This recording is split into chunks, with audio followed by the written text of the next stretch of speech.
Bonjour et bienvenue sur autoplus.fr. Aujourd'hui, on va découvrir un tout nouveau modèle de la famille Ioniq de chez Hyundai. Alors, vous connaissez bien sûr le Ioniq 5, qui a été le premier modèle de cette nouvelle famille de modèles uniquement électriques. Et bien, voici le deuxième membre de cette fameuse famille. Alors, on le remarque tout de suite. Tout d'abord, il est assez proche du concept Prophecy qui avait été dévoilé en 2020. Mais surtout, là, il s'agit vraiment d'une berline avec une ligne de toit très plongeante et qui n'a rien à voir avec les lignes du Ioniq 5. Rappelez-vous, le Ioniq 5, c'est des lignes vraiment marquées au carré, etc. Ici, c'est tout dans la douceur, tout dans les lignes fluides.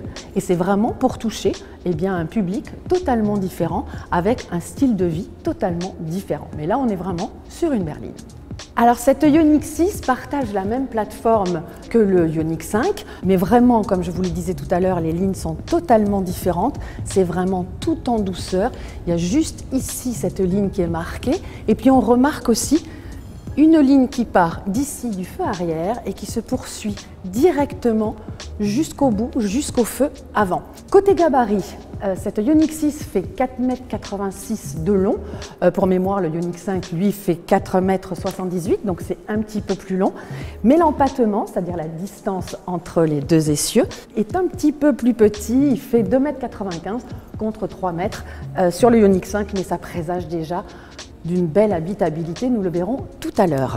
On remarque également des poignées ici affleurantes et puis cette ligne de toit vraiment très plongeante, très aérodynamique. Et enfin, question hauteur, 1,50 m de haut.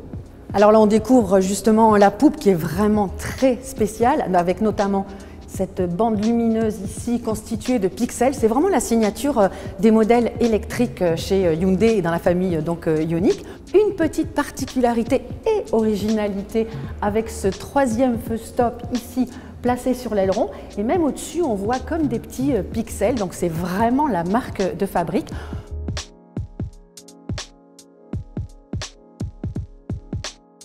À bord, on retrouve quand même un habitat classé épuré et qui a une caractéristique, notamment sur cette version avec les rétro-caméras, c'est que c'est en forme comme ça de U et avec les écrans du rétro-caméra placés ici et de l'autre côté. Ça, c'est assez original.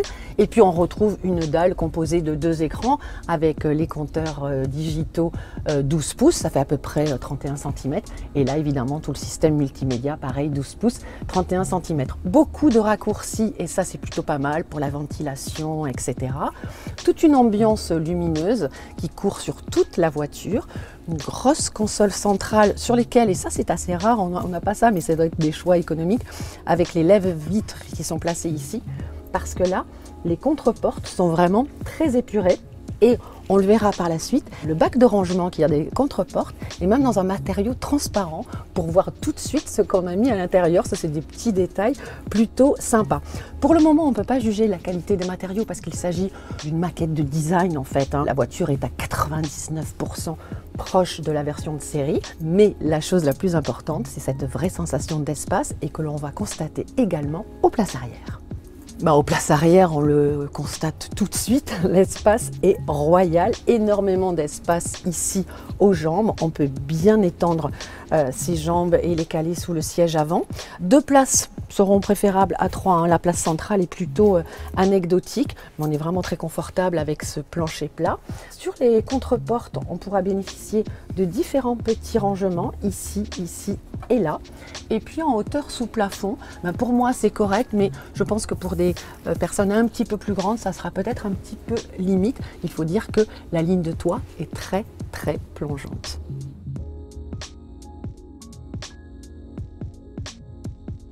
Pour le moment, Hyundai ne nous donne pas beaucoup d'informations techniques. La seule chose que nous savons, c'est que cette Ioniq 6 partage la même plateforme EGMP que le Ioniq 5. Donc on peut imaginer qu'au niveau des capacités de batterie, ça sera la même chose, de 58 à peut-être 77 kWh au lieu de 73.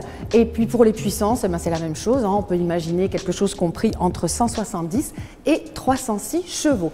Nous en saurons plus cet été. Et enfin, sachez que cette Ioniq 6 devrait arriver sur le marché à la fin de l'année 2022. D'ici là, nous, on se retrouve très vite sur autoplus.fr.